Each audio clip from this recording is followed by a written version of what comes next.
সম্মানিত সুধী দর্শক, কৃষকের হাসি অনুষ্ঠানের দ্বিতীয় সিরিজের দ্বিতীয় এপিসোডে আপনাদের সবাইকে স্বাগত জানাচ্ছি। আজ আমরা চলে এসেছি এমন একজন খামারির গল্প শোনাতে, যিনি শূন্য থেকে শুরু করে আজ একজন সফল খামারি। আধুনিক পদ্ধতিতে গরুর খামার গড়ে তুলে তিনি কিভাবে নিজের ভাগ্য পরিবর্তন করেছেন, চলুন আজ তা সরাসরি তার মুখ থেকেই শুনি। সুধী দর্শক, আমার সাথে আজ আছেন এই খামারের স্বপ্নদ্রষ্টা জনাব রাসেল হোসেন। চলুন তার সাথে কথা বলি এবং শুনি তার খামারের গল্প। ভাই, কেমন আছেন? আলহামদুলিল্লাহ ভাই, ভালো আছি। আচ্ছা রাসেল ভাই, আপনার এই বিশাল এবং গোছানো খামারটি দেখে সত্যিই চোখ জুড়িয়ে যায়। এই খামার শুরুর পেছনের গল্পটা যদি আমাদের দর্শকদের উদ্দেশ্যে একটু বলতেন। রাসেল ভাই বললেন, আসলে শুরুটা এত সহজ ছিল না। আজ থেকে কয়েক বছর আগে মাত্র 2টি গরু নিয়ে আমি এই যাত্রা শুরু করি। শুরুতে সঠিক জ্ঞান না থাকায় বেশ কিছু লোকসানও গুনতে হয়েছিল, কিন্তু আমি দমে যাইনি। উপজেলা প্রাণিসম্পদ অফিস থেকে প্রশিক্ষণ নিই এবং আধুনিক খামার ব্যবস্থাপনা সম্পর্কে জানি। আমরা আরও জানতে চাইলাম, রাসেল ভাই, খামারের এই আধুনিকায়নের পেছনে আপনার মূল কৌশলগুলো কি ছিল?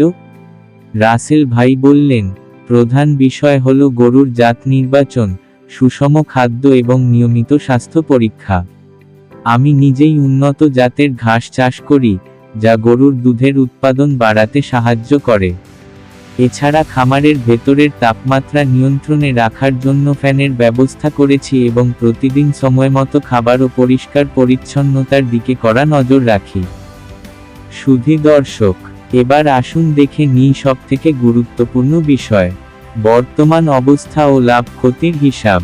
রাসেল ভাই, বর্তমানে আপনার খামারে কতগুলো গরু আছে এবং দৈনিক কেমন দুধ উৎপাদন হচ্ছে?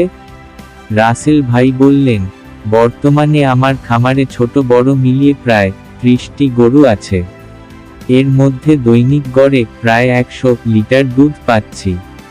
খরচ বাদে প্রতি মাসে ভালো অঙ্কের একটা লাভ থাকে, যা দিয়ে আমার পুরো পরিবার খুব সুখে দিন কাটাচ্ছে এবং এলাকার আরও কয়েকজন বেকার যুবকের কর্মসংস্থান হয়েছে।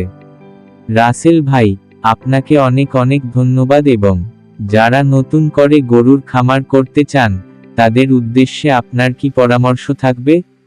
আমি বলবো, না জেনে হুট করে বড় খামার শুরু করবেন না। আগে ভালো কোনো খামার থেকে অভিজ্ঞতা নিন অথবা সরকারি কোনো প্রশিক্ষণ নিন। ধৈর্য আর সঠিক পরিশ্রম থাকলে এই খাতে সফল হওয়া অবশ্যই সম্ভব। অসংখ্য ধন্যবাদ আপনাকে আমাদের সময় দেওয়ার জন্য। সুধী দর্শক, এই ছিল আমাদের আজকের কৃষকের হাসি আয়োজন।